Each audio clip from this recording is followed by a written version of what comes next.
Salve a tutti cari sconosciuti, io sono Ferir o se preferite Meloki. Prima di cominciare vi avviso che in questo video saranno presenti spoiler sulla serie TV Arcane di Netflix, per cui il mio consiglio ovviamente è quello di non guardare il video qualora non siete al passo con la serie e non vogliate rovinarvi la sorpresa. Ciò detto, questo video mi è venuto in mente un po' in maniera imprevista, visto che ero già in full immersion per scrivere l'altro video che vi avevo anticipato, dedicato al rapporto fra Jinx e Silco. Tuttavia di recente ho visto e partecipato a una conversazione che mi ha portato a riflettere su una componente della trama che è la chiave di volta per gli eventi della serie, ma che viene mostrata molto brevemente, che può portare quindi a delle incomprensioni e che invece secondo me meriterebbe un po' più di attenzione vista la sua importanza. Mi riferisco, come da titolo del video, al passato di Vander e Silco e del loro rapporto. Questa analisi sarà divisa in due parti per non renderne la fruizione troppo pesante, quindi avremo questa prima parte che si concentrerà sull'analisi dei personaggi e la seconda invece che impiegherò per analizzare la conversazione di cui vi ho accennato poco fa, insieme a una interpretazione personalissima di come possano essere andati gli eventi che non abbiamo avuto modo di vivere con i nostri occhi durante la serie TV. Iniziamo con una dovuta premessa.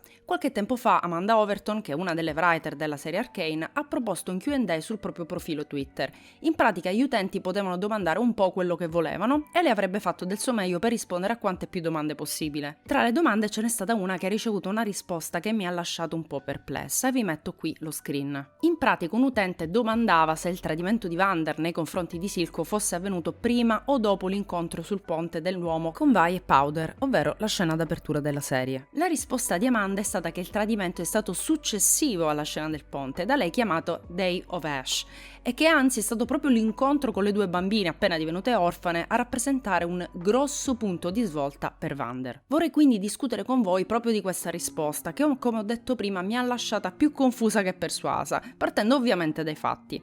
Armatevi di tempo, pazienza e magari qualcosa da sgranocchiare, perché sarà un lungo viaggio che non finirà nemmeno in questo video. Sappiamo che Vander e Silco si sono conosciuti relativamente da giovani e hanno stretto un rapporto abbastanza stretto e intenso da poter essere considerato da ambo le parti come un rapporto tra fratelli. Vediamo sia Vander che Silco nel corso del terzo episodio rivolgersi l'un l'altro chiamandosi fratello e senza che la persona interpellata protesti. E se quindi questo modo di parlare è riuscito a resistere dopo tutti i loro trascorsi, è evidente che si trattava di una relazione veramente potente. Non sappiamo esattamente quale sia stata l'occasione del loro primo incontro, però sappiamo che hanno lavorato e lottato insieme per l'indipendenza dell'Undersea, che Silco aveva ribattezzato come futura nazione di Zone. Vi parla di Vander da giovane nel corso del primo episodio, dicendo che un lavoro come quello che lei e i suoi compagni stavano provando a svolgere in quel momento era un classico lavoro che avrebbe fatto Vander alla loro età. Possiamo quindi immaginare che Vander avesse la fama di essere sempre stato un tipo molto energico e attivo che si metteva in gioco senza problemi. E chissà, potrebbe essere stato proprio questo suo tratto a farlo incontrare, conoscere e avvicinare Vander e Silco. Tuttavia, dai dialoghi della serie capiamo anche che Vander, nonostante il suo modo di agire impulsivo, che non a caso rivede in Vi,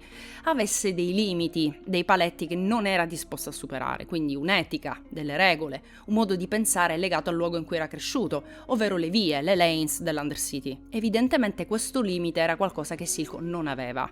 Vander infatti nel corso del terzo episodio evidenzia proprio come Silco avesse il suo rispetto e quello delle vie, ma che questo non gli fosse mai bastato. Silco voleva di più ed era disposto a spingersi più lontano di chiunque altro per il suo sogno. Sempre nel terzo episodio sentiamo Benzo chiamare Silco animale, probabilmente proprio per via della sua mancanza di etica, per il suo essere una persona disposta a qualunque azione e sacrificio pur di ottenere il proprio obiettivo. E questo coincide anche con il discorso fatto da Silco durante il secondo episodio, quando spiega cosa per lui sia il vero potere e di come a ottenerlo non sia la persona più forte, più veloce o più intelligente, ma quella pronta a tutto per raggiungere il proprio scopo. Nel corso dell'episodio 3, quando Silco ricorda Vander del passato e parla di come questo lo ha tradito e quasi ucciso, Vander non nega o sminuisce la cosa, anzi dice di sentirsi in colpa per ciò che gli ha fatto. A questo affianchiamo il fatto che Silco non cambia mai versione della sua storia nel corso della serie, il che significa che probabilmente è proprio così che sono andate le cose e lui non sta esagerando nulla, ma non solo. Da spettatori abbiamo anche modo di visualizzare gli eventi da un punto di vista oggettivo durante un flashback, che non avviene quindi attraverso gli occhi di Silco, ma da un punto di vista esterno. Possiamo quindi renderci conto che l'atto violento da parte di Vander nei suoi confronti c'è stato e come. Si tratta di pochi frame, ma sono davvero molto intensi e importanti e ve li metterò a schermo. La prima cosa che vorrei far notare, per quanto ovvio, è che sia Vander che Silco sembrano parecchio giovani. Silco in particolare, che è quello che si vede meglio, non ha praticamente rughe d'espressione. Vander non si vede altrettanto bene, ma vediamo comunque che non ha la barba. Oltre al fatto che a sua volta appare più giovane in viso, sappiamo che in genere nel linguaggio della narrazione visiva un personaggio solitamente barbuto, se viene mostrato senza barba, è proprio per indicare che si tratta di un evento del suo passato. Tenete a mente questa cosa che, per quanto ovvia, sarà importante in futuro. Proseguiamo. Vediamo Silco dibattersi sott'acqua nel tentativo di sfuggire alla presa di Vander, che lo tiene per il collo e cerca di affogarlo. Silco è già gravemente ferito al viso, ha l'occhio sinistro nero e diversi piccoli tagli sul viso all'altezza dello zigomo. Potrebbe essere stato un pugno o più di uno, ma trattandosi di un avversario della stazza di Vander, direi che un colpo ben assestato possa essere stato più che sufficiente. Questo è anche il momento in cui le tossine dell'acqua entrano in contatto con il corpo di Silco e danno inizio all'infezione che lo deturperà sempre di più in futuro. Silco sta perdendo lo scontro in quanto inesorabilmente inferiore dal punto di vista fisico e sta per perdere conoscenza per la mancanza d'ossigeno. In quel momento, stando al suo ricordo, è sul punto di arrendersi. È stato tradito dalla persona che amava più di tutte, forse l'unica a cui teneva realmente. Quella persona sta per ucciderlo. Non gli resta più nulla. A quel punto però ecco scattare il suo vero potere. Quella forza d'animo, quel desiderio di resistere, di sopravvivere che lo ha fatto andare avanti fino a quel momento. Da quello che racconta la riunione coi baroni chimici, sappiamo che Silco da piccolo ha lavorato nelle miniere ed è per questo che ha sviluppato una grande tolleranza all'aria inquinata, al punto da respirare senza apparente difficoltà dove persone normali rischiano di soffocare e le piante muoiono. Non ci viene detto altro, ma mi pare abbastanza scontato che non abbia vissuto un'infanzia felice e non escluderei che Vander sia stata la prima persona a mostrargli fiducia e una qualche forma di calore umano. Eppure si tratta della stessa persona che lo ha tradito. Però ecco tornare il suo potente istinto di sopravvivenza. Silco, quasi svenuto, sfiora con le dita il coltello di Vander e istintivamente lo afferra, lo estrae e lo usa per difendersi.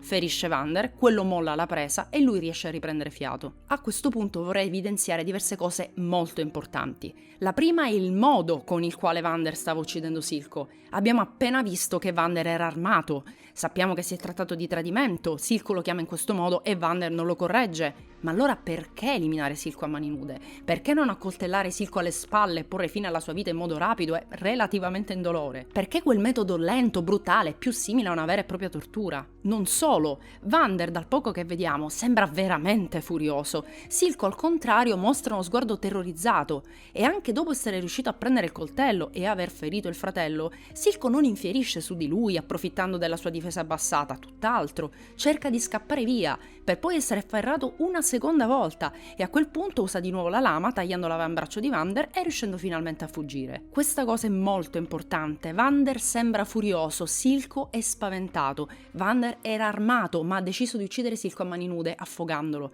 Inoltre Silco era già ferito all'occhio prima di finire con la testa dentro l'acqua. Qui ovviamente sfioriamo il regno delle speculazioni, però una cosa mi sembra palese. Di certo quello di Vander a me non pare un gesto premeditato, freddo e calcolato. Vander mi sembra in preda all'ira e Silco in preda al panico, proprio perché non aveva avuto avvisaglie e non si aspettava questo comportamento. Vander non aveva pianificato un'esecuzione a tradimento, come ad esempio stava facendo Sevika dietro suggerimento di Finn durante la serie. Vander non sembra nemmeno ricordare di avere un'arma con sé e allo stesso tempo Silco è talmente spaventato che, pur se armato, decide di scappare dal fratello e allontanarsi il più velocemente possibile, dando assoluta istintiva priorità a salvarsi la vita. Di certo quindi non si è trattato nemmeno di un duello o una battaglia iniziata per scelta da entrambe le parti. Silco è stato probabilmente colto di sorpresa da un atto improvviso di Vander che prima lo ha colpito in viso senza che lui nemmeno provasse a schivare o frenare il colpo, ed ecco spiegata quindi anche la sua ferita al viso così grave. Questi eventi rispecchiano anche in parte quello che è accaduto tra Powder e Vi alla fine del terzo episodio, con la differenza che in questo caso è stato Silco ad allontanarsi, impedendo un eventuale chiarimento tra le parti. Non a caso infatti Silco sviluppa proprio lo stesso identico trauma di Powder e anche il suo cambiamento, la sua rinascita,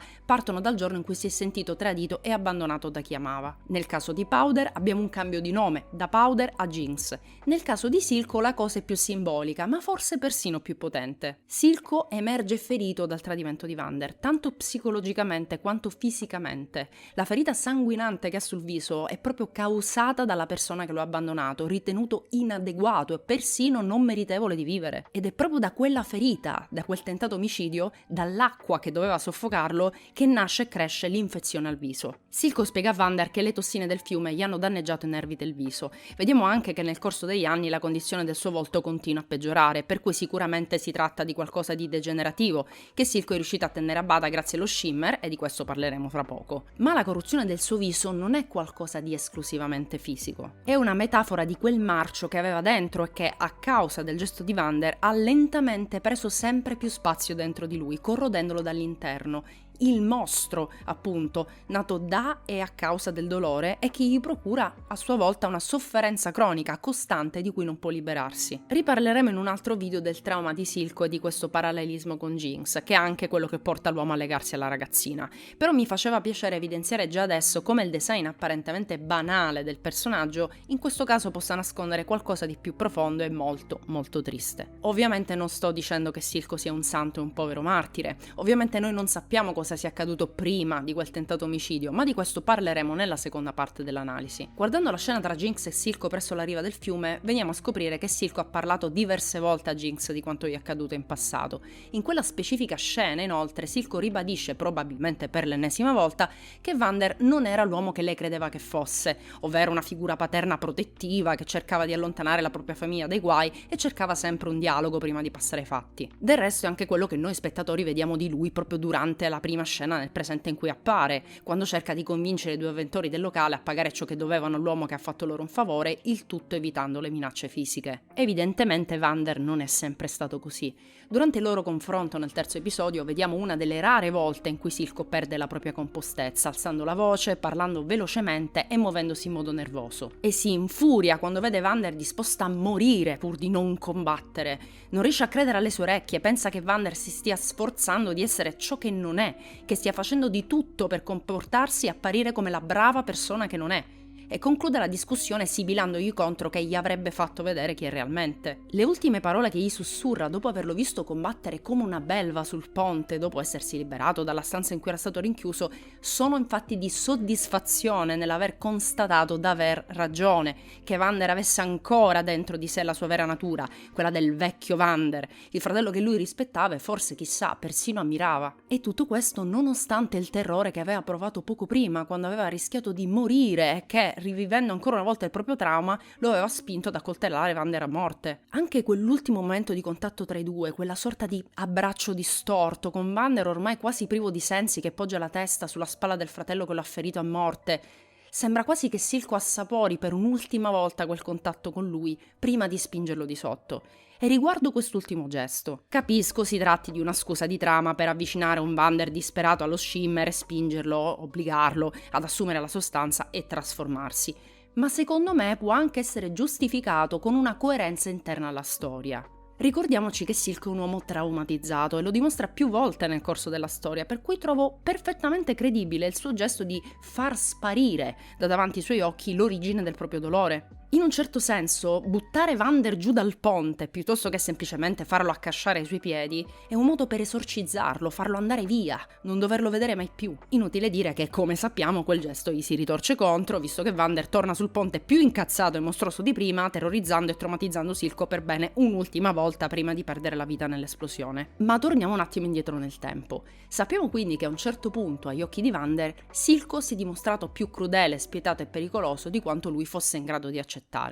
Vander ha deciso quindi che il modo di agire del fratello non andava bene per l'ottenimento dell'indipendenza dell'Undercity, che bisognava cambiare metodo per il bene delle vie e che quindi Silco andava fermato. Da qui il trauma e la ferita fisica e psicologica di Silco, di cui abbiamo già parlato e che evidentemente non ha fatto che rendere ancora più spietati i suoi metodi e più estremo il suo modo di pensare. Come si capisce ascoltando il discorso tra Benzo e Vander, Vander sa che Silco è ancora vivo, ma è molto probabile che non si siano più visti dal giorno dell'incidente. Del resto Vander non sembra riconoscere Silco in un primo momento quando gli appare davanti nel vicolo. Un altro dettaglio interessante è l'orrore di Vander davanti al mutante che massacra gli Enforcer e lo stesso Benzo. Oltre all'ovvia paura dovuta dal trovarsi davanti un'arma biologica gigante e mortale, questo, come anche il commento che fa Vander riguardo il piano di Silco, lo vedrei come una conferma, per quanto non necessaria, del fatto che gli anni di solitudine di Silco abbiano realmente peggiorato i suoi metodi, che già Vander riteneva ingiusti in partenza. Vander è convinto che Silco, con in mano un'arma pericolosa come lo Shimmer, porterà alla rovina l'Undercity e i suoi abitanti, proprio perché è disposto a sacrificare tutto e tutti pur di raggiungere la propria visione, proprio perché ha visto con i suoi occhi la pericolosità di quella sostanza e quanto il tempo abbia reso Silco ancora più crudele che in passato. Ma comunque parleremo meglio del sogno di Silco e della sua incoerenza nel metterlo in atto nel video dedicato al suo personaggio e a Jinx. Un'altra cosa importante da evidenziare, che ci tornerà utile per una prossima riflessione, è una delle frasi che Silco dice a Vander. Lui dice che il tempo ha portato via l'odio che provava nei suoi confronti, mentre il rispetto non è mai venuto meno, fino a quando Vander non è diventato il cagnolino di Piltover. Questo da una parte fa capire quanto Silco ammirasse il fratello, nonostante tutto il dolore che gli aveva causato. Non a caso durante quel dialogo continua a definire la nazione di Zone la loro visione, il loro sogno. Ma non è tutto qui. Ricordatevi che nessuno a parte Benzo sapeva dell'accordo tra Vander e Grayson, lo sceriffo di Piltover. Per questo motivo, e altri che elencheremo in seguito, mi pare evidente che, nonostante il suo isolamento, Silco fosse una sorta di Scar il Re Leone, con il suo regno delle ombre e una cerchia di subordinati che seguivano fedelmente i suoi ordini e credevano nel suo ideale e modo di pensare. Non solo, se Silco era a conoscenza di quell'accordo, evidentemente aveva a disposizione una rete di spie, contatti e informatori di tutto rispetto e era abbastanza intelligente e intuitivo da capire come facesse Vander a mantenere la pace in quella maniera. Sinceramente, visto il suo discorso sul vero potere, non penso che Silco sia una persona definibile geniale o in grado di elaborare chissà quali piani, per cui propenderei decisamente per la prima opzione, dato che proprio durante la serie vediamo come utilizzasse molti ragazzi dei bassi fondi proprio per seguire e spiare i movimenti degli altri, come nel caso dei figli di Vander e del loro essersi sospettosamente avvicinati a una zona di Piltover teoricamente off limits. Non è ben chiaro come e quando Silco abbia incontrato Singed e abbia iniziato a lavorare con lui. Sappiamo che Singed stava sviluppando lo Shimmer da e per Rio, per far sopravvivere la mutazione. Lo Shimmer infatti di base è un potente mutagene che accelera la rigenerazione e la crescita dei tessuti e che, se assunto in grosse dosi, ovviamente porta alle trasformazioni mostruose che abbiamo visto nel corso della serie. La mutazione di Deckard, tuttavia, proprio perché improvvisa e massiva, è instabile e potenzialmente letale. Questo lo scopriamo dalla domanda che Silco fa a Singed, in cui gli chiede quanto sopravviverà il ragazzo. Inoltre, una volta tornato normale, vediamo che Deckard non sta per niente bene, barcolla, vomita e non è molto presente a se stesso. Forse anche questo è il motivo per cui nella sua seconda trasformazione è molto meno veloce e reattivo rispetto alla prima volta, dove si muoveva con una forza e una velocità notevoli. Mi viene da pensare che Silco abbia incontrato Singed proprio perché aveva sentito parlare delle ricerche dello scienziato, dell'underground, e cercava una cura o un palliativo per la sua malattia, ma che poi, scoperto il potere dello Shimmer, gli si è venuta in mente l'idea di poterlo usare come arma per scatenare una ribellione contro Piltover. D'altro canto, Singed dimostra sempre un totale distacco emotivo nei confronti degli altri esseri umani, che vede solo come cavi più grosse rispetto a un gatto o un topo. A lui interessano solo le sue ricerche, per cui penso che avere la protezione e le risorse offerte da Silco, anche a costo di far soffrire chissà quanti esseri umani, non fosse per lui un problema, anzi, quella era l'occasione perfetta per poter sperimentare lo Shimmer su soggetti diversi. E solo dopo l'incidente, dopo aver perso le sue scorte di Shimmer, il laboratorio e molti uomini, che Silco pensa a una nuova strategia. Non sappiamo cosa sia accaduto effettivamente nel corso di quel timeskip di circa 6 anni, però a un certo punto, dovendo in un certo senso ricominciare da capo il suo piano, Silco ha scelto di adottare un approccio meno brutale, più sottile. Rendere lo Shimmer un mezzo per ottenere la vera arma perfetta contro Piltover, non le lame, i mostri o la forza, bensì una leva economica e politica, soldi e influenza. Con il suo cinismo e la sua capacità organizzativa si reinventa industriale, iniziando a commerciare lo Shimmer in una forma meno potente ma forse persino più pericolosa. Una droga. Lo Shimmer prende piede tanto nell'Undercity quanto a Piltover, dove viene esportato illegalmente e attraverso la corruzione delle forze dell'ordine, iniziata con Marcus. Senza più la guida di Vander e Benzo, Silco diventa l'occhio di Zone, la persona più potente dell'Undercity, con sempre più persone al seguito, la giustizia di Piltover dalla sua parte, una clientela fedele sia in superficie che nel sottosuolo, il rispetto delle famiglie a cui forniva un reddito grazie al lavoro in fabbrica e un numero sempre maggiore di persone, deboli e o poveri,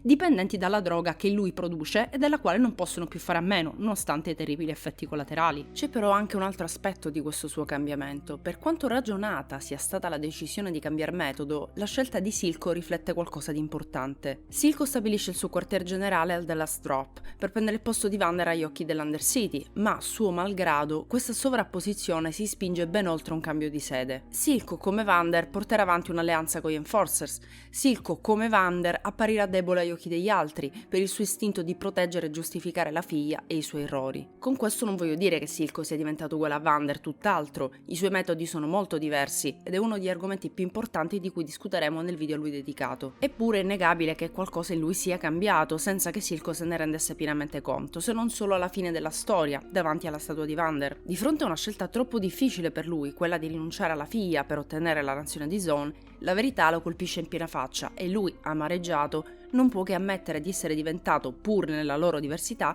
l'uomo debole che aveva visto in Vander, disprezzandolo. Penso ci sia anche un altro elemento narrativo del rapporto Silco-Vander che viene spesso sottovalutato. Abbiamo già parlato della rete di informatori di Silco, del fatto che l'uomo stesse preparando un piano per iniziare la rivolta contro Piltover mentre teneva d'occhio Vander, ovvero la persona più rilevante dell'Undercity. In un primo momento Silco è infastidito dal fatto che i ragazzi che aveva mandato a osservare si fossero fatti notare, proprio perché la sua intenzione era quella di raccogliere informazioni senza sollevare domande, aspettando il momento propizio per utilizzare il suo esercito creato con lo Shimmer. Tuttavia, venuto a conoscenza dell'incidente nel laboratorio, Silco intuisce con una certa soddisfazione che questo evento avrebbe avuto delle grosse ripercussioni sull'instabile equilibrio tra superficie e sottosuolo, e questo avrebbe reso Vander vulnerabile.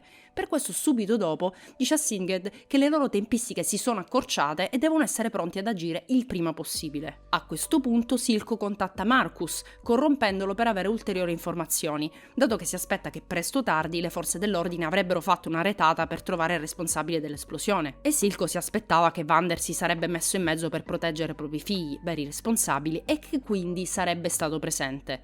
Per questo motivo offre del denaro a Marcus per essere informato sul quando e il dove l'arresto avrebbe avuto luogo. Ovviamente non sappiamo i termini esatti dell'accordo, che di certo non prevedeva omicidi, ma Silco ci dimostra ancora una volta la sua spietatezza e il totale disprezzo che prova nei confronti dei deboli, come appunto la gente disposta a farsi corrompere dal denaro o da una dipendenza. Così come disprezza i rappresentanti della giustizia degli abitanti della superficie, i Topsiders, per cui non si crea problemi nel giocare sporco e sfruttare Marcus tradendo il suo accordo con lui. Altro aspetto importante che ci conferma la sua rete di informatori è il fatto che fosse a conoscenza del nome dell'Enforcer, del suo ruolo di braccio destro dello sceriffo Grayson, oltre che della sua potenziale corruttibilità.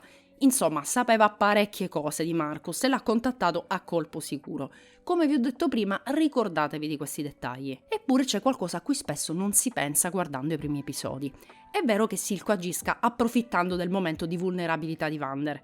Ho già fatto il paragone tra Silco e il personaggio di Scar del Re Leone, però c'è una fondamentale differenza fra i due. Silco, a differenza di Scar, non nutre alcun risentimento personale nei confronti di Vander, non approva il suo modo di gestire l'Undercity, ma non mira effettivamente al potere personale assoluto ai danni del fratello. Silco non è alla ricerca di vendetta, come si potrebbe pensare in un primo momento. Dal modo in cui Benzo carica Silco non appena lo vede, offendendolo e pronto ad attaccare, è evidente che tra loro non scorresse buon sangue, o comunque che le azioni compiute da Silco in passato abbiano danneggiato personalmente l'uomo. Volendo creare un paragone con i rapporti di Jinx, Benzo potrebbe essere stato il Milo di Silco. Un dettaglio visivo interessante è che in una scena del secondo episodio possiamo notare un'inquadratura curiosamente asimmetrica che mostra il bancone del The Last Drop, con Vander al centro, Benzo alla nostra sinistra e uno spazio vuoto dall'altra parte. Giocando con gli headcanon mi viene da pensare che quello spazio voglia rappresentare proprio Silco, il membro del trio esiliato, per così dire, a causa delle sue azioni. Anche gli argomenti discussi durante quell'incontro, il fatto che Sevika dica a Vander che è un debole e che con i suoi uomini decida di appoggiare piuttosto Silco e la sua linea di pensiero, mi porta a pensare che la scelta dell'inquadratura simmetrica non sia per niente casuale e voglio dare peso al fatto che qualcuno manchi all'appello. Tornando al discorso precedente, nel vicolo con Deckard mutato dallo Shimmer, Silco avrebbe potuto uccidere Vander senza la minima difficoltà, così come ha fatto eliminare Benzo e gli Enforcer senza la minima esitazione, risparmiando Marcus solo perché è un'utile pedina per il futuro. Invece decide di portarlo con sé per mostrargli il suo piano e cosa ha costruito nel corso di quegli anni. Gli mostra le sue armi, gli mostra lo Shimmer, parla ancora della loro visione, del loro sogno. Penso che nessun personaggio nel corso della serie viva un ventaglio emotivo ampio come quello provato da Silco durante il dialogo con Vander del terzo episodio. E il fatto che lasci emergere quelle reazioni, che per la prima volta i suoi occhi mostrino quell'umanità, è dovuto proprio al fatto che Silco, nonostante tutto, nonostante il dolore provato, il suo trauma e tutti quegli anni di silenzio nell'ombra, tenga ancora l'opinione del fratello e vorrebbe averlo ancora una volta dalla sua parte. Da questo infatti deriva la sua delusione nel vederlo stanco e privo di spirito combattivo. Da qui il rifiuto di Silco nell'accettare che il tempo abbia cambiato l'uomo che si trova davanti, un po' come Jinx non riesce ad accettare il cambiamento di Vi, ovvero che non possa avere più la sua sorellona tutta per sé, però questa è un'altra storia per un altro video. Il rapporto tra Silco e Vander è molto più profondo di quanto si possa immaginare in un primo momento e sono proprio i piccoli dettagli a farlo capire. Le emozioni che Silco lascia trasparire quando gli riparla per la prima volta dopo chissà quanti anni, la sua rabbia e paura quando lo affronta durante l'incendio, il suo esitare per un istante prima di lasciar cadere di sotto il suo corpo e lo sguardo che lancia al suo cadavere mentre Powder lo abbraccia dicendogli di essere stata abbandonata da chi amava. E in tutto questo, il legame che Silco sente con Vander non si recide con la sua morte, tutt'altro. Ricordiamoci che è proprio durante l'ultimo episodio della serie che Silco si accascia ai piedi della statua del fratello per un chiarimento arrivato troppo tardi. Condivide con lui una simbolica bevuta, ammette di avere finalmente capito cosa provava l'uomo e le ragioni dietro la sua esitazione nei confronti della guerriglia e dell'uso della violenza. E ricordiamoci che Silco avrebbe avuto tutta la necessaria influenza sull'Undercity per fare distruggere quella statua memoriale, eppure ha deciso di lasciarla lì per tutti quegli anni. E Silco sa di non aver dimenticato il fratello, anche dopo la sua morte. Non abbiamo modo di vederlo nel corso della serie, ma a giudicare dal fatto che dica Jinx che la paura tormenta tutti, non escluderei che Silco stesso sia quindi un uomo tormentato dagli incubi dal suo passato, dal quale non riesce a liberarsi e che ha inesorabilmente plasmato il suo presente e il suo modo di agire futuro. Questo spiegherebbe la maniera ossessiva con cui ha raccontato più e più volte la storia del tradimento alla figlia e il suo disprezzo nei confronti dei deboli. E lui per primo a sentirsi debole per i sentimenti che continua a provare per Vander e vorrebbe a tutti i costi liberarsi di quella parte di sé, che è proprio quella che lo ha portato a soffrire fisicamente e psicologicamente. Con quel rituale di battesimo nel fiume insieme a Jinx, vuole che sia lui che lei possano lavar via il proprio passato, i ricordi, le emozioni che li legano alle persone che li hanno fatti soffrire. Vorrebbe che almeno Jinx riuscisse a essere migliore di lui,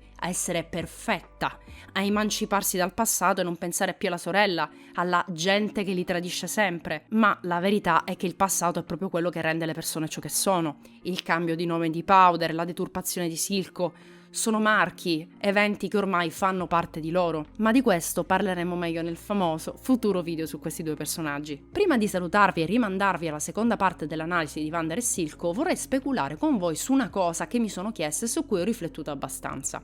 Cosa avrebbe fatto Silco se i figli adottivi di Vander non si fossero presentati o se fossero stati sopraffatti dai suoi scagnozzi? Partiamo dalle cose semplici. Nel caso in cui Vi non fosse riuscito a fermare i tirapiedi di Silco, lui probabilmente li avrebbe fatti uccidere tutti, magari usandoli anche come leva psicologica su Vander, facendolo sentire responsabile delle loro morti e spronandolo a vendicarli contro i reali responsabili di quella situazione, ovvero gli abitanti di Piltover. E se invece nessuno si fosse presentato a salvare Vander? In quel caso credo che Silco si sarebbe comunque premurato di far sparire 4 ragazzi per evitare rogne future. O magari avrebbe anche provato a farli passare dalla sua parte in qualche modo, ma al primo accenno di problema non credo si sarebbe creato problemi eliminarli. Abbiamo diversi esempi nel corso della storia che dimostrano come Silco non si faccia remore nello strumentalizzare o uccidere ragazzini. La stessa Powder in un primo momento la risparmia nascondendo il coltello solo per chiederle in tono mieloso dove si trovi la sorella, che voleva appunto eliminare. E se Powder non avesse reagito abbracciandolo e dicendo quelle cose, penso sarebbe finita morta a sua volta per mano dello stesso Silco. Ma anche poco prima abbiamo visto come manipola e trasforma Deckard in un'arma biologica ben consapevole di come lo abbia destinato alla morte. Lo vediamo anche minacciare Marcus facendo leva proprio sulla figlioletta Ren, che bullizza anche a titolo puramente gratuito. Lo vediamo impiegare ragazzini e bambini nella sua fabbrica di Shimmer e dire al barone chimico che per le sue azioni avrebbe ordinato che suo figlio fosse ucciso, ma che fortunatamente ci aveva già pensato qualcun altro, liquidando la cosa semplicemente come una cosa in meno da organizzare. Per quanto riguarda Vander, Penso che in un primo momento avrebbe cercato di convincerlo con le cattive, intendo veramente cattive,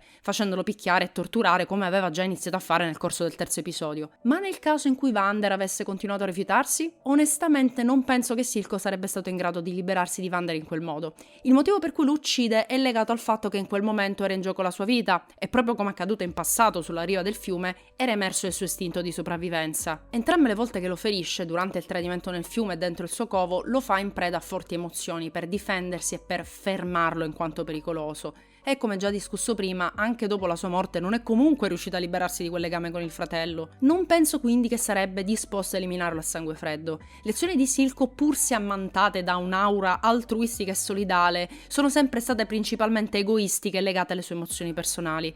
Penso sarebbe stato più plausibile un altro scenario, ovvero un Vander forzato ad assumere Shimmer, non parlo della supermutazione mortale di Deckard ovviamente, o chissà quale altra diavoleria creata da Singed, che sicuramente si divertirebbe un mondo a testare i suoi intrui e esperimenti su una cavia così resistente, in modo da renderlo più manipolabile e dipendente dalla sostanza e di conseguenza da Silco. Ora cerco di spiegarvi come mai ho immaginato questa cosa. Alla luce di quanto discusso fino ad ora, credo che Silco sia una persona abbastanza egoista, traumatizzata e ossessionata da poter preferire di vedere il proprio fratello trasformato in qualcos'altro e averlo comunque vicino a sé, pur di non provare ancora la paura e il dolore di essere abbandonato e perdere la persona che ama. O chissà, ripensando alle parole dette da Silco sul fatto che ognuno di noi è un mostro dentro di sé, magari agendo in questo modo si sarebbe convinto di aver fatto la cosa giusta, liberando Vander dalla gabbia di ipocrisia, codardia e perbenismo che si era creato intorno. Quello che mi ha fatto pensare a questa eventualità è proprio quello che accade canonicamente nel corso della storia dopo che Jinx rimane mortalmente ferita dall'esplosione sul ponte.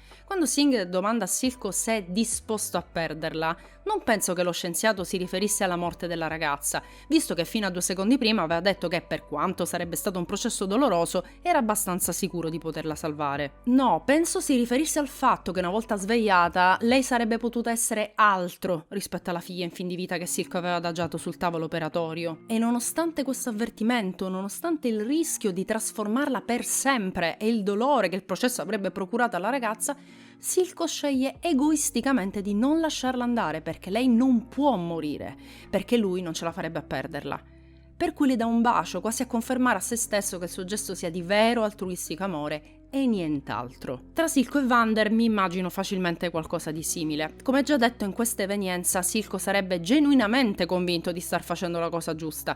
Rendere Vander un mostro e spingerlo a combattere per lui significherebbe rendere finalmente giustizia alla sua vera natura, farlo tornare la persona coraggiosa e spietata che conosceva in passato. Da qui la sua rabbia e il tono sibilante con cui gli dice in tono quasi minaccioso: ti mostrerò chi sei veramente. In quel momento della storia per Silco sarebbe più facile accettare l'idea di un fratello senza più un briciolo di umanità, ma al suo fianco, rispetto a quella di un padre che ha rinunciato a combattere, che ha rinunciato a lui, per vivere in pace con la sua nuova famiglia. Notate i parallelismi con la storia di Jinx e la sua gelosia nei confronti di Vi? Bene. Ed ecco quindi la fine di questa lunga prima parte di analisi dei personaggi di Vander e Silco e del loro rapporto. Nella seconda parte discuteremo più nel dettaglio la risposta data da Amanda Overton e la mia opinione al riguardo. Intanto fatemi sapere cosa ne pensate e se questa prima parte vi è piaciuta. Non lo faccio mai, ma questa volta vi chiedo se è possibile di lasciare un like al video e condividerlo, perché realizzarlo mi ha chiesto veramente tanto tempo, impegno ed energie, e vorrei che voi mi aiutaste a combattere l'algoritmo di YouTube,